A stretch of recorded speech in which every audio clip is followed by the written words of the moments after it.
ma belle-fille m'a insulté devant ses amis et m'a traité de « père d'imitation ». Le lendemain matin, je l'ai mise à la porte et j'ai bloqué son accès à tous mes fonds et propriétés. Je n'ai jamais voulu remplacer qui que ce soit. Cela avait été clair dès le début. Quand j'ai rencontré Carla, elle était déjà mère. Sa fille, Jada, avait 12 ans, assez grande pour être sur la défensive, et assez jeune pour avoir soif de stabilité. Je n'essayais pas d'être son père. Je ne me suis jamais présenté ainsi. Je ne l'ai jamais exigé. Je n'ai jamais réclamé ce titre. Tout ce que je voulais, c'était être là, constant, présent et quelqu'un qui ne disparaîtrait pas dès que les choses deviendraient inconfortables. Carla était belle, ambitieuse et sortait tout juste d'un divorce brutal. De mon côté, j'étais dans une bonne situation.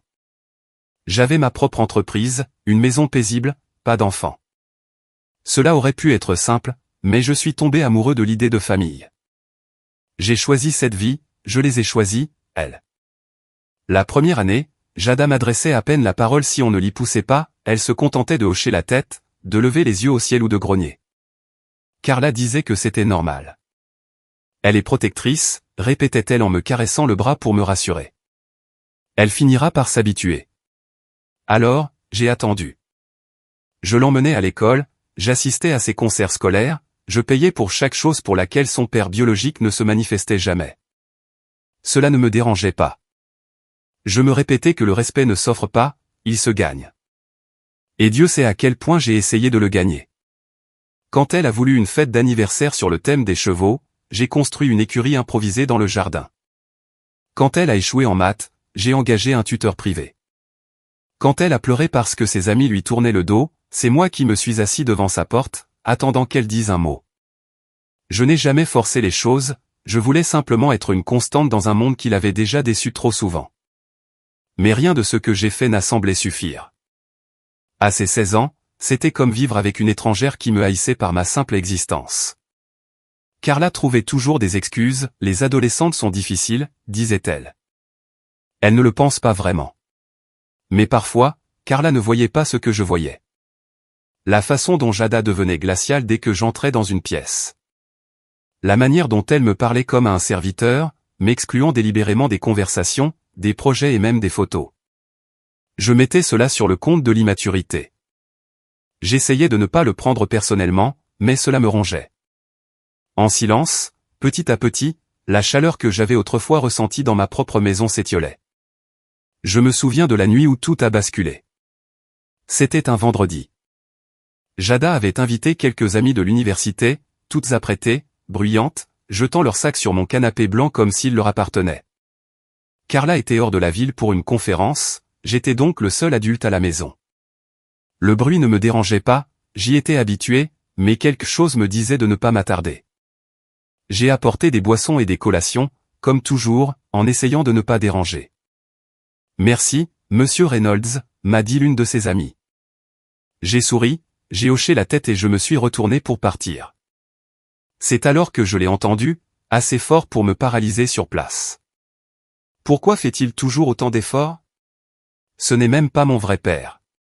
C'est un père d'imitation. C'est assez pathétique. Les rires ont suivi. Pas des rires de surprise, mais des rires complices, habituels. Je n'ai pas bougé. Je suis resté dans le coin, hors de vue, tenant un plateau de boisson comme un idiot. Mes mains tremblaient, non de rage, mais de quelque chose de plus froid, de plus vide. Ce n'étaient pas seulement les mots, c'était le naturel avec lequel elle les avait dit, comme si elle parlait toujours ainsi de moi, comme si je n'étais qu'une plaisanterie récurrente dans ma propre maison. Ma poitrine s'est serrée, mais j'ai contenu mon émotion.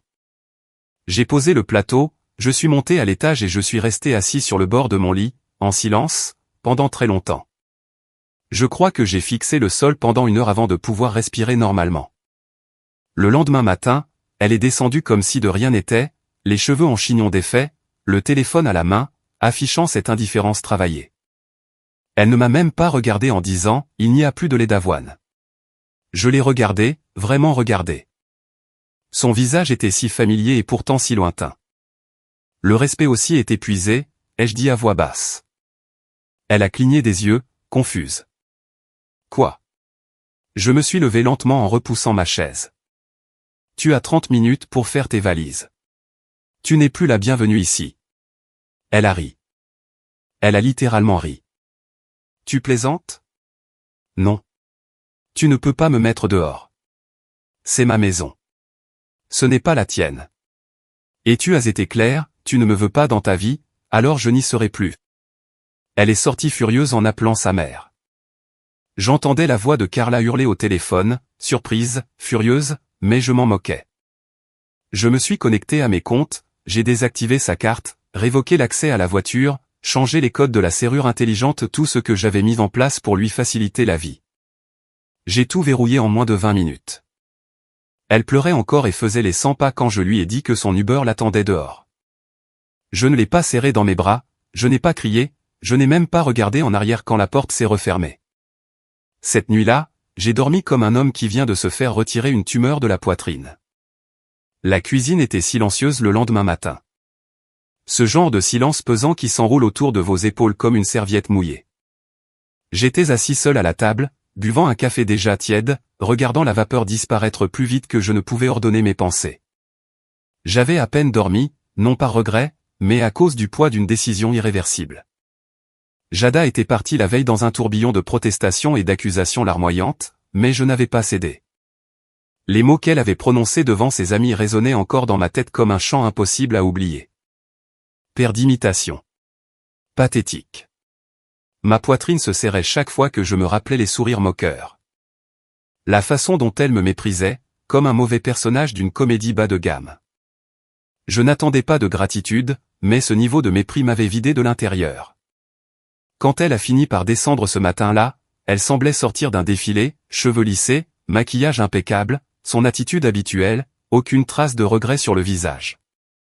Elle portait sa rébellion comme un manteau de créateur boutonné jusqu'en haut. Elle m'a regardé, puis a fixé le petit déjeuner intact que j'avais préparé par habitude. Des œufs, des tartines, le lait d'avoine dont elle s'était plainte, et elle a laissé échapper un petit rire à peine audible. J'aurais dû l'ignorer. J'aurais dû laisser passer, comme tous les autres petits coups de poignard. Mais quelque chose en moi s'est brisé. J'étais fatigué de fermer les yeux, fatigué de faire semblant d'aller bien alors que je vivais avec quelqu'un qui méprisait manifestement chaque respiration que je prenais en sa présence. Tu peux t'asseoir, ai-je dit sans lever les yeux. Mais tu ne vas pas rester. Elle a ri de nouveau. Encore avec ça? J'ai joint mes mains sur la table et je l'ai regardé droit dans les yeux. Tu as dit ce que tu as dit, et j'ai fini de faire semblant de ne pas avoir entendu. Elle a levé les yeux au ciel et s'est appuyée contre le comptoir. C'était une blague. Mon Dieu, tu es si sensible. C'est pour ça que tu n'es pas un vrai papa. Je n'ai pas scié. Exactement. Je ne suis pas ton vrai père, je n'ai donc aucune obligation de te loger, de te nourrir ou de financer ta vie. Tu es adulte, Jada. Tu as fait ton choix, maintenant assume-le. Elle a cligné des yeux, surprise un instant. Sa façade de fille cool s'est fissurée, mais elle a vite retrouvé son sourire narquois.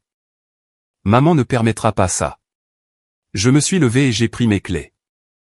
Alors, qu'elle te cherche un endroit où loger. Tu as 30 minutes. Je suis sorti de la maison avant de dire quelque chose que je pourrais regretter. J'ai conduit un moment sans but, essayant de calmer mon cœur. Mon téléphone n'arrêtait pas de vibrer, des appels de Carla, d'autres de Jada, que j'ai ignorés.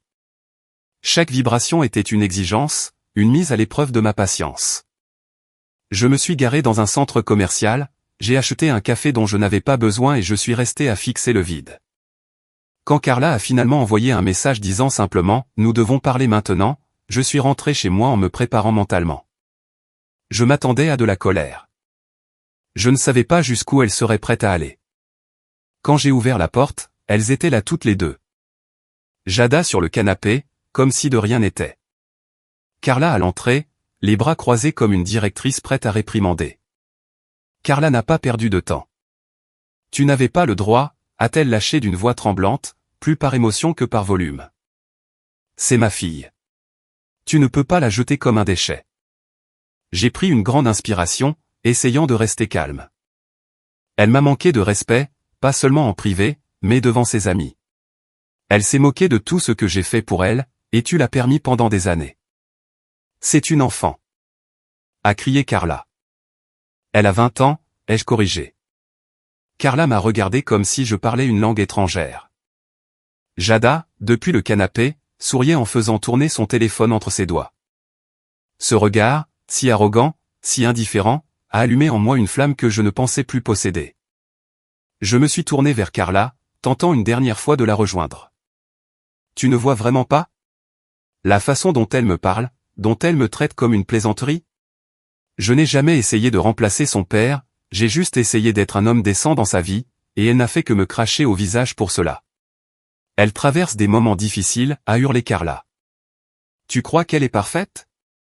Elle lutte avec son identité, avec la pression, avec le fait d'être responsable. Exactement, les jeux interrompus. Elle n'a jamais eu à faire face aux conséquences, et maintenant qu'elles sont là, tu agis comme si j'étais le méchant.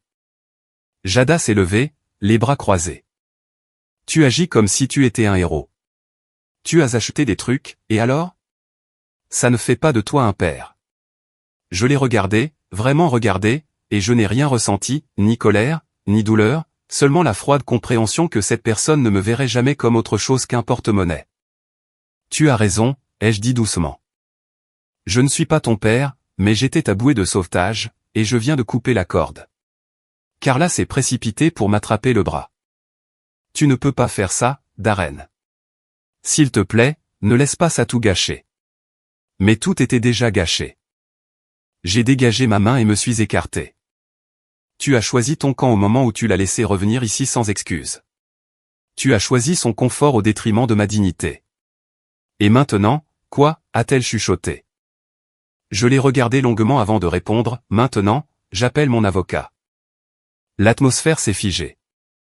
Ce n'était pas du silence, mais de l'immobilité, comme si tout le monde comprenait soudain que ce n'était pas qu'une simple dispute. C'était le moment où tout se brisait. Carla clignait des yeux rapidement pour retenir ses larmes, mais je ne l'ai pas consolée.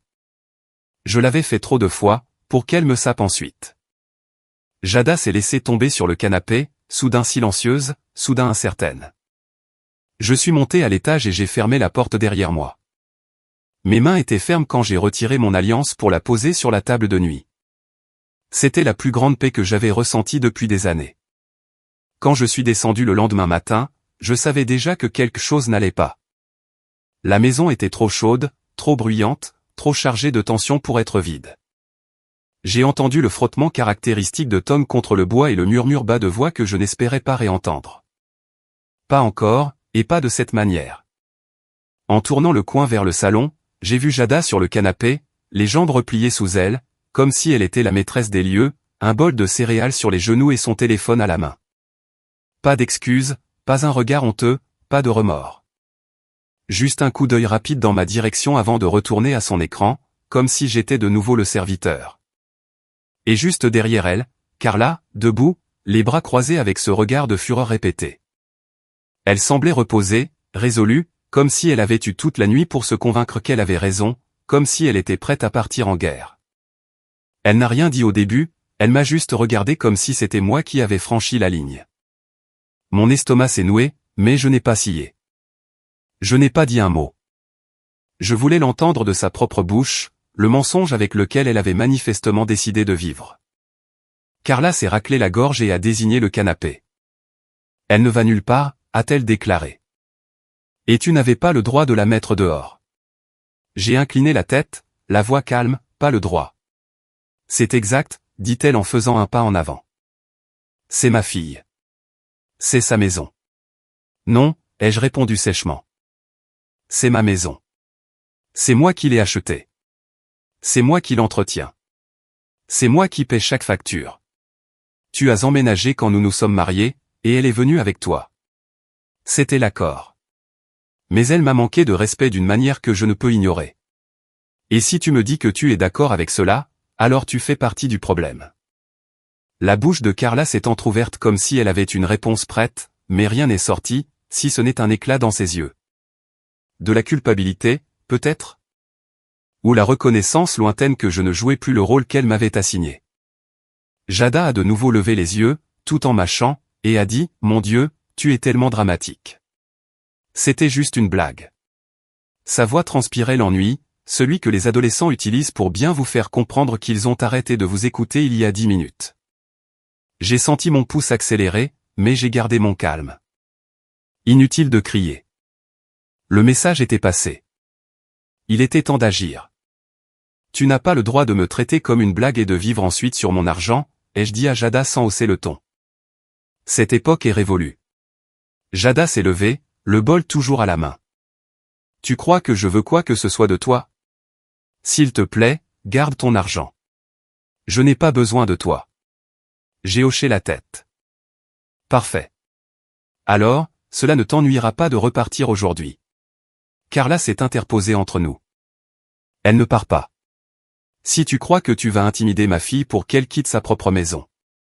Je n'intimide personne, ai-je interrompu. Je fixe des limites. Et si tu n'es pas prête à les soutenir, alors peut-être devrais-tu, toi aussi, faire une valise. L'air dans le salon a changé après cela. Il est devenu plus lourd, plus épais, comme si la vérité s'était enfin présentée et que personne ne savait plus comment respirer en sa présence. Carla m'a regardé, stupéfaite. Je crois qu'elle n'imaginait pas que j'étais sérieux, mais chaque mot l'était. Je suis passé à côté d'elle, j'ai attrapé mon téléphone sur le comptoir de la cuisine et je suis sorti. Je n'avais même pas besoin de rappeler mon avocat. Nous avions déjà revu le contrat prénuptial quand les choses avaient commencé à s'effondrer des mois plus tôt. Il n'attendait que mon feu vert, et je le lui ai donné, debout, pieds nus dans mon propre jardin, pendant que mon mariage s'écroulait à l'intérieur. Je suis resté dehors presque 1 heure. Le temps de sentir le soleil chauffer ma peau.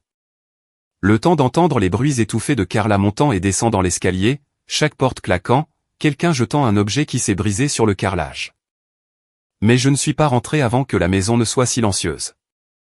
J'avais besoin de ce silence. J'avais besoin d'un moment pour assimiler ce que je venais de déclencher.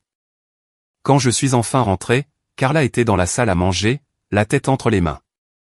Elle m'a regardé passer et a chuchoté, « Tu l'as vraiment appelé ?» Je l'ai fait.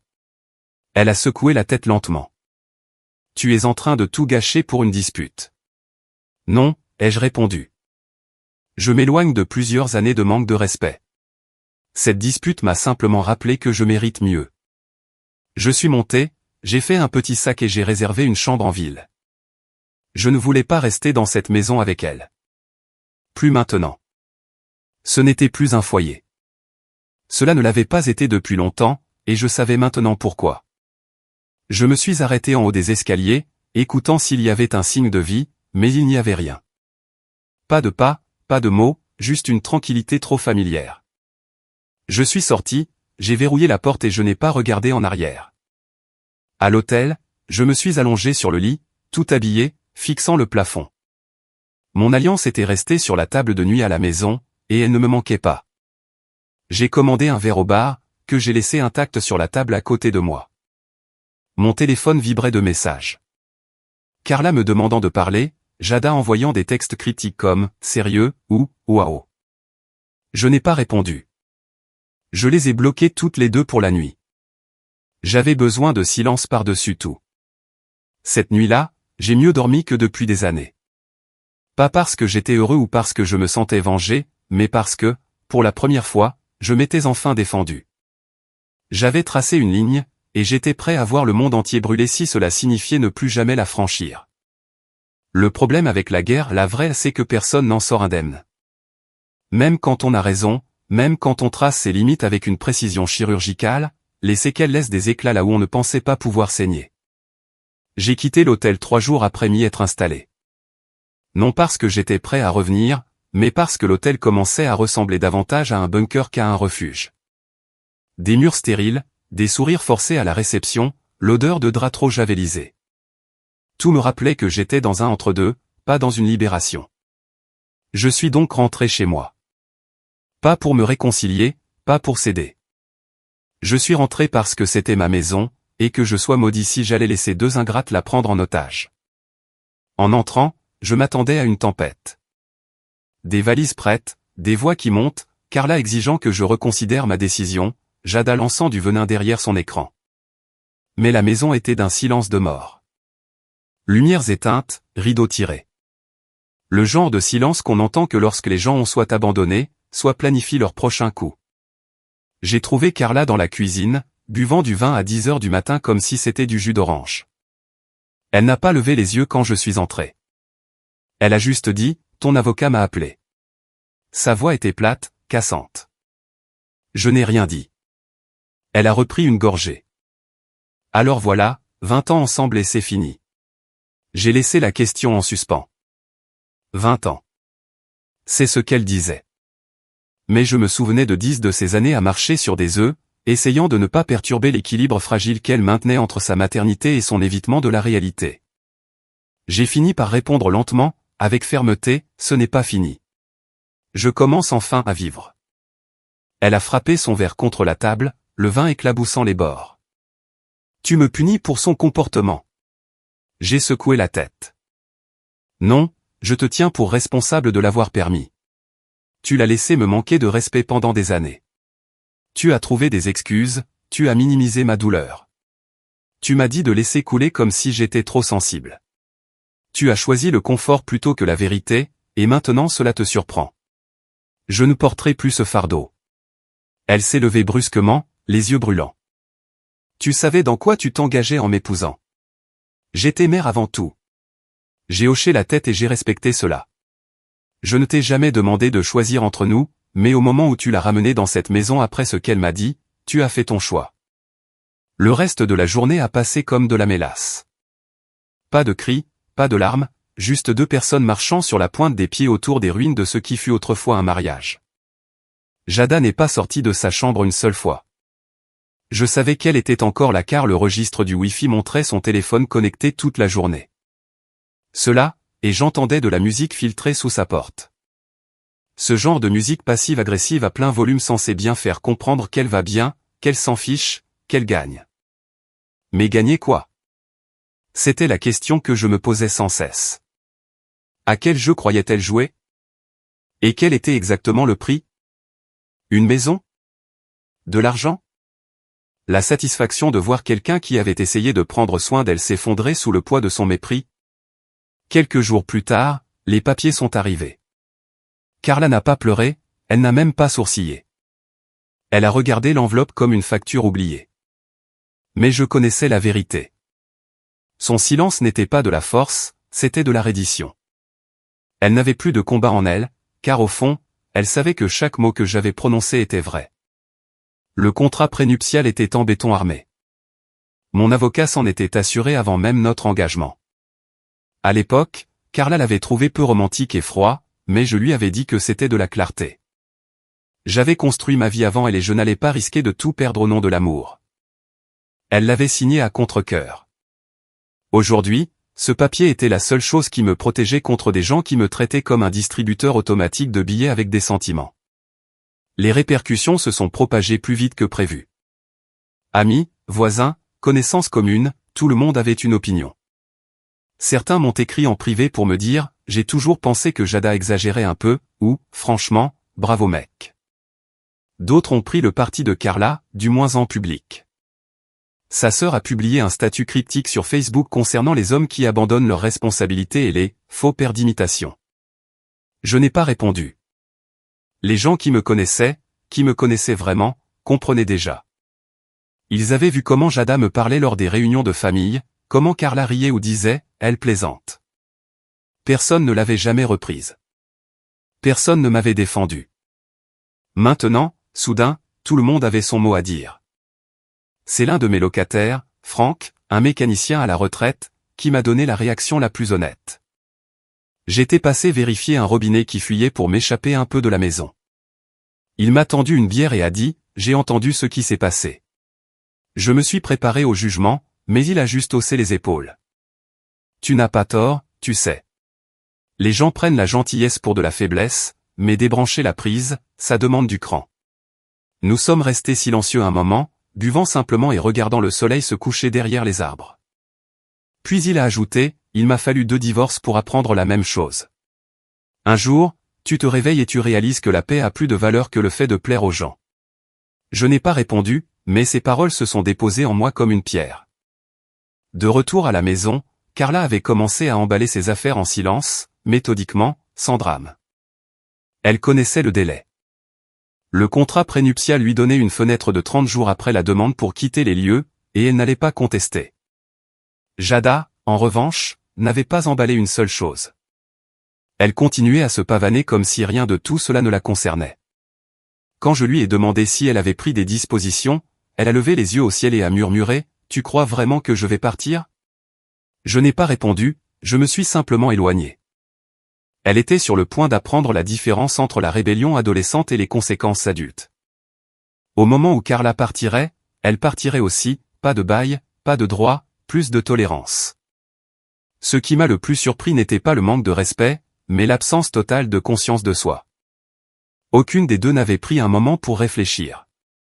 Pas d'excuses, pas de conversation, seulement de l'indignation et un sentiment de bon droit. Carla m'avait dit un jour que Jada finirait par changer d'attitude, mais au lieu de cela, elle avait été nourrie par ses excuses, protégée de toute responsabilité. Et maintenant que ce bouclier s'était fissuré, elle ne s'en était toujours pas rendue compte. À la fin de la semaine, les déménageurs étaient prévus. Carla m'a demandé si je serais prêt à parler une dernière fois avant son départ. J'ai accepté. Nous nous sommes assis sur le porche comme des étrangers regardant un orage approcher. Elle s'est tournée vers moi et a dit, « Tu sais, je ne te hais pas », j'ai hoché la tête. « Je ne te hais pas non plus. » Elle a baissé les yeux vers ses mains. J'ai juste pensé que si nous tenions assez longtemps, peut-être que les choses s'adouciraient. J'ai soupiré. Ça n'a pas été le cas. Et ça ne le sera jamais, car adoucir n'est pas guérir, c'est cacher. Elle n'a pas discuté. Nous avons regardé la pluie tomber en rideaux épais et, pendant un instant, il y a eu de la paix. Mais la paix, je l'avais appris, avait un prix, et j'étais enfin prêt à le payer. C'est une sensation étrange que de marcher dans une maison qui était pleine de vie pour la trouver vide. Pas vide de gens, mais d'énergie. L'air y est plus lourd. Chaque pièce résonne. On réalise à quel point une présence fait du bruit, même si elle est toxique. Carla était partie 2 jours plus tôt. Le dernier carton était parti dans une camionnette qu'elle n'avait même pas pris la peine de louer elle-même. Son frère était venu aider, m'adressant à peine la parole. Je n'attendais pas d'adieu de sa part, je n'en ai pas reçu. Jada, en revanche, était une autre histoire. Elle n'était pas partie avec sa mère. Elle était restée, comme si, par la seule force de sa volonté, elle pouvait défaire la réalité. Je lui ai donné 72 heures. Je le lui ai dit d'un ton plat et sans émotion. Tu ne vas pas rester ici. Emballe ce que tu veux, ce qui reste après ça part à la poubelle. Elle m'a traité de monstre. J'ai appelé cela une conclusion. Mais dans les moments de silence qui ont suivi, quand la porte d'entrée s'est refermée avec un déclic et que j'ai enfin été complètement seul, je ne me suis pas senti victorieux. Je ne me suis pas senti libre. Je me suis senti lourd. Non de regret, ce navire avait déjà largué les amarres mais de vieux souvenirs, de ceux qui surgissent soudainement quand la colère s'estompe et qu'il ne reste que les « et si ». Je me souvenais de Jada à 13 ans, debout sur le seuil de mon bureau avec un examen de maths marqué d'un grand F rouge. Elle semblait honteuse mais déterminée. « Je ne comprends pas », a-t-elle murmuré. « Peux-tu m'aider ?» Et je l'ai fait. Je me suis assis avec elle pendant des heures à revoir des équations que je n'avais pas touchées depuis le lycée. Elle détestait chaque seconde, mais elle revenait chaque après-midi jusqu'à ce que ses notes s'améliorent. Elle n'a jamais dit merci, mais je ne l'ai pas fait pour ça. Il y a eu ce Noël aussi. Elle voulait une PlayStation. Son père la lui avait promise des mois auparavant et, bien sûr, il n'avait pas tenu parole. Elle n'a pas pleuré, elle a juste haussé les épaules comme si elle s'y attendait. J'ai attendu l'ouverture des magasins le lendemain matin et j'en ai trouvé une dans une ville à 2 heures de route. J'ai conduit, j'ai fait la queue avec d'autres parents désespérés, j'ai payé le double de sa valeur. Quand je suis revenu et que je la lui ai tendue, elle ne l'a même pas déballée. Elle a juste dit, tu n'avais pas besoin de faire ça. Mais je l'avais fait parce que je voulais qu'elle sente que quelqu'un, enfin, tenait ses engagements. Cette nuit-là, j'ai dit à Carla que je n'essayais pas d'acheter son amour, je voulais juste qu'elle ne se sente pas abandonnée. Carla m'a embrassé sur la joue et a dit, elle changera. Mais elle n'a jamais changé. Un après-midi, quand elle avait 16 ans, je l'ai trouvée en train de pleurer dans le garage. Je n'ai pas posé de questions, je me suis juste assis à côté d'elle. Après un moment, elle a murmuré qu'un garçon qu'elle aimait bien lui avait dit qu'elle était trop bizarre pour sortir avec elle. Elle paraissait si petite alors, si vulnérable. Je lui ai dit qu'elle était brillante, belle et bien trop bien pour des gens à l'esprit étroit. Elle n'a pas répondu, mais elle a arrêté de pleurer. C'était là toute l'histoire, j'étais toujours là quand les choses tournaient mal. C'est moi qui tenais le filet quand elle tombait. Mais cela ne s'est jamais traduit par du respect, ni même par de la reconnaissance. J'ai commencé à réaliser qu'elle ne voulait pas d'un filet, elle voulait quelqu'un à blâmer quand elle s'écrasait. Et quand j'ai refusé de jouer ce rôle, je suis devenu l'ennemi. Je ne cessais de repenser à une nuit, il y a peut-être 2 ans, où Carla et moi nous étions disputés à cause du ton de Jada. J'avais demandé doucement qu'elle ne m'insulte pas en plein dîner. Carla avait minimisé. Elle est juste expressive, disait-elle. Elle teste les limites. Je lui ai dit que j'en avais assez d'être le seul à fixer des limites. Carla s'était mise sur la défensive. Elle m'avait dit que je ne comprenais pas ce que c'était que d'élever une adolescente. Mais je n'essayais pas de l'élever. J'essayais de coexister, d'être une présence constante, comme doit l'être un homme décent. Mais je n'ai jamais eu de partenaire pour cela. Carla était toujours médiatrice, jamais autorité. Et ce fut le début de la fin. Quand je suis enfin entré dans la chambre de Jada pour la nettoyer, l'odeur fut la première chose qui me frappa, vanille, parfum, une pointe de shampoing sec. C'était comme entrer dans un souvenir préservé par les senteurs. Ses posters étaient encore au mur, bien que les bords soient écornés. Un tas de vêtements gisait à moitié pliés sur le lit, comme si elle avait prévu d'emballer mais ne l'avait finalement pas fait. Sur le bureau, j'ai trouvé une enveloppe à mon nom. Mon estomac s'est serré. Je me suis assis sur le bord du lit, je l'ai ouverte et j'ai sorti une lettre écrite avec cette cursive dramatique qu'elle utilisait toujours quand elle voulait avoir l'air profonde. Ce n'était pas une excuse, bien sûr que non. C'était un tissu de reproches. 3 pages de chantage émotionnel écrites d'une main ferme et d'une langue acérée. Elle m'accusait de ne l'avoir jamais aimé vraiment, de n'avoir fait les choses que pour paraître le bon gars, de l'avoir fait se sentir comme une étrangère dans sa propre maison. Tu essayais toujours d'impressionner les gens, a-t-elle écrit. Pas de les aimer. Cette phrase m'a fait mal. Non parce qu'elle était vraie, mais parce qu'elle était si loin de la vérité qu'elle ressemblait à une calomnie. Chaque sacrifice que j'ai fait, chaque petit geste, je ne l'ai pas fait pour l'apparence. Je l'ai fait parce que je croyais que l'amour ne se résumait pas à des mots, mais à de la constance, de la fiabilité, de l'action. Mais je suppose que rien de tout cela n'importe si la personne qui reçoit le message est décidée à ne pas le voir. Je n'ai pas répondu à la lettre. Je ne l'ai même pas gardée. Je l'ai repliée, je suis allé vers la cheminée et j'ai craqué une allumette. Elle a brûlé vite, se recroquevillant sur les bords, transformant les mots tranchants en cendres. Je suis resté là à regarder jusqu'à ce que la dernière braise s'éteigne, et je me suis senti plus léger. Pas absous, juste lucide. Elle avait fait connaître sa vérité, et je n'avais plus l'obligation de la porter. Cette nuit-là, j'ai reçu un message d'une cousine de Carla, quelqu'un que je connaissais à peine. Elle m'a dit, « Je sais que tu traverses des moments difficiles, je voulais juste te dire que j'ai toujours pensé que tu étais un homme bien. Jada et Carla en ont profité, et je suis désolé que tu aies été piégé au milieu. C'était peu de choses, mais cela a compté plus que je ne l'aurais cru. Car parfois, tout ce dont on a besoin, c'est qu'une personne dise « Moi aussi, je l'ai vu ». Il m'a fallu presque une semaine pour pouvoir traverser toute la maison sans m'arrêter sur un seuil en me demandant ce qu'il y avait autrefois ici. Quelle énergie, quel écho, quelle version de moi-même? Il fut un temps où cette maison me paraissait trop grande pour un homme seul. Maintenant, elle semblait juste. Chaque pièce possédait une tranquillité qui n'était pas de la solitude. C'était une paix gagnée. Je m'y déplaçais lentement, comme quelqu'un qui se remet d'une opération chirurgicale. Pas de télévision hurlant en fond, pas de bruit de pas frappant l'escalier en signe de défi, pas de porte claquée à la place des conversations. Juste la paix. Une paix lourde, sacrée, qui m'avait coûté presque tout ce que je croyais construire, mais qui m'avait rendu quelque chose de bien plus important, moi-même. Le premier matin que j'ai passé véritablement seul, j'ai préparé du café en silence et je suis resté pieds nus sur le carrelage de la cuisine, regardant par la fenêtre le jardin que je tondais autrefois moi-même pour économiser quelques dollars. J'ai vu la vieille balançoire que j'avais montée un été quand Jada avait dit qu'elle en voulait une. Elle l'avait utilisée exactement 2 fois, mais je ne l'avais jamais démontée. Pendant des années, je m'étais dit, peut-être qu'un jour elle amènera ses propres enfants dans ce jardin. Peut-être qu'un jour elle verra ce que j'essayais de lui offrir. Cette fantaisie est morte au moment où j'ai lu sa lettre. Et quand j'ai finalement démonté cette balançoire rouillée avec un pied de biche, je n'ai pas ressenti de tristesse. J'ai ressenti une libération, comme si j'enlevais quelque chose qui n'avait plus sa place, un souvenir que je n'avais plus besoin de feindre comme ayant une signification pour nous deux. Quelques jours plus tard, j'ai donné 3 cartons de ces vieilles affaires à un refuge local.